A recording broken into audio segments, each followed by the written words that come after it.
Man, you ever have one of those days where everything goes sideways, and somehow, it's the chaos that makes you see people really see them? That's what happened to me last winter at Dulles Airport, caught in a storm of weather delays and human assumptions that turned an ordinary Friday into a moment I'll never forget. I'm Jamal Carter, a high school principal from Richmond, and this is the story of how a delayed flight, a heated confrontation, and a chance encounter with a former president's kid flipped my perspective upside down. It all started 18 hours earlier at LaGuardia, where a nor'easter had grounded every plane in sight, leaving me stranded with a crowd of cranky travelers, all of us recalculating our lives around a storm that didn't care about our plans. I was supposed to be back home, prepping for a big meeting about our school's music program, but instead, I'm slouched in a plastic airport chair, my back screaming, trying to text my daughter, Keisha, about my wife, Lena, who's been battling early-onset Alzheimer's. Lena's good days are like gold, and I was missing one, stuck watching rain pelt the tarmac while passengers grumbled around me.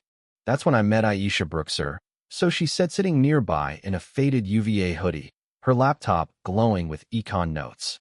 She was young, maybe 21, with this quiet poise that reminded me of my students when they're deep in thought. We got to talking nothing heavy, just the usual airport small talk about delays and destinations. She was headed to DC, same as me, and when I mentioned my wife's love for those fancy truffle chocolates, Aisha pointed me to a 24-hour shop in the terminal. "Get her the pralines," she said with a grin. "My mom's obsessed with those." It was a small kindness, but it stuck with me, you know? Like she saw me, not just some tired old guy in a suit. Fast forward to the next morning. We're finally on the plane, and I'm still puzzling over why Aisha feels so familiar, like I've seen her face in a yearbook or something. The flight's smooth, thanks to Captain Daniel Hayes, this steady-as-a-rock pilot who sounds like he could talk you through a hurricane and make it feel routine. I'm in economy, scribbling notes for my meeting, while Aisha's up in first class, probably catching a nap. We land at Dulles, and I figure that's the end of our story, two strangers who shared a moment, nothing more. But life's got a funny way of tying loose ends into knots. It's around noon, and I'm back at Dulles after my meeting, grabbing a coffee before heading home. The terminal's buzzing, business folks, families, everybody hustling to catch their flights. I spot Aisha near a gate, waiting with her backpack and a little gift bag, probably for someone special. She's got this Secret Service-looking woman trailing her, which I chalk up to my imagination. Then it happens. She drops her bag, and a birthday card, and some wrapped box spill out. A young airport worker, maybe mid-20s, rushes over to help, all smiles, saying, "Hey, aren't you Aisha Brooks? I thought I recognized you." Before Aisha can answer, this middle-aged woman nearby, let's call her Karen, pipes up, loud enough for the whole gate to hear. Oh, of course, she gets the VIP treatment. Must be nice, thinking you're above the rules. Her husband, sitting next to her, smirks like he's in on the joke, and I can see Aisha's shoulders tense, her face flushing with that look you get when you're used to biting your tongue. The airport worker tries to defuse it, saying, "Ma'am, I'm just helping out, same as I would for anyone." But Karen's not having it. She leans forward, voice dripping with sarcasm. "Right, and I bet you'd sprint across the terminal for any random person, not just some entitled princess with a bodyguard." The air's thick now, people are staring, phones are out, and I'm thinking, this is about to get ugly. I've spent 30 years breaking up fights in school hallways, so I step in, keeping my voice calm but firm. "Ma'am, this young lady hasn't done anything to deserve your attitude. Let's all just move on." Karen wheels on me, eyes flashing.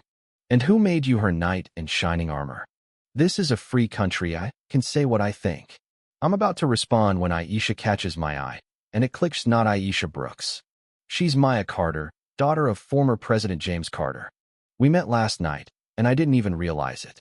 Before I can say anything, the terminal doors swing open, and in walks James Carter himself, flanked by two Secret Service agents, his presence like a thunderclap silencing the crowd. Karen freezes, her face going ghost white, and her husband looks like he wants to sink into the floor. Carter strides over to Maya, his voice calm, but carrying that weight you can't ignore. "Everything okay, sweetheart?" Maya nods, a little weary but steady. "Fine, Dad." Then he turns to the crowd, all charm and control, saying, "Folks, I know travel's stressful, But let's remember we're all just trying to get where we're going. No need for this. It's like he flips a switch, the tension eases, people start shuffling away, but Karen's still standing there, caught between shame and defiance. That's when Maya's mom, Laura Carter, steps up to Karen, her voice low but piercing. I heard what you said about my daughter. You've got assumptions about us when to talk about it. Karen stammers. Tu didn't mean anything by it. But Laura cuts through, gentle but firm. I think you did. And that's okay. The question is, are you open to rethinking what you believe? It's not a dressing down, it's an invitation, and it hits harder for it. Meanwhile, James Carter's shaking hands with me and Captain Hayes, who's wandered over from his gate, drawn by the commotion. Thank you both for stepping up, Carter says, and we talk for a minute team about my school, Hayes about flying, Carter about the challenges of raising kids in the public eye. It's surreal, but real, you know? Like we're just people, not symbols. By evening, the whole thing's blowing up online. Clips of the confrontation racking up millions of views under See the Person. Some call Karen a bigot. Others say she's just speaking her truth. Maya's reduced to a hashtag, a symbol of privilege or resilience, depending on who's posting. But for me, it's not about the viral moment. It's about Maya's quiet kindness at LaGuardia, offering to watch my bag so I could get Lena's chocolates. It's about Captain Hayes, who later tells me he rethought how he judges his own kids' choices after seeing Maya stand tall. It's about Lena, who, when I tell her the story during one of her clear moments, laughs and says, James Carter's still got that charm, huh? It's about the small acts, standing up, listening, seeing someone for who they are, that ripple out farther than any video can capture. 3 weeks later, I'm back at my school, introducing Captain Hayes for career day. He talks about flying, sure, but also about questioning snap judgments, how even pilots check their instruments twice to avoid mistakes. My daughter Keisha's there, and so's my son-in-law, who's been struggling to find his path. They're listening, and I see something shift in them, like they're seeing Hayes and Maine a new light. Maya's at her college, turning the incident into a case study for her class, finding meaning in the mess. And somewhere, I hope, Karen's rethinking what she said, maybe even talking it out with someone. That's the real story, not the fight, but the connections, the moments we choose to see each other clearly. So what do you think? Was Karen just stressed, or was there more to her words? Have you ever had a moment where you misjudged someone, only to see them differently later? Drop a comment, share your story. I am reading every one, because this stuff matters. Hit subscribe if you want more real talk like this, and let's keep the conversation going.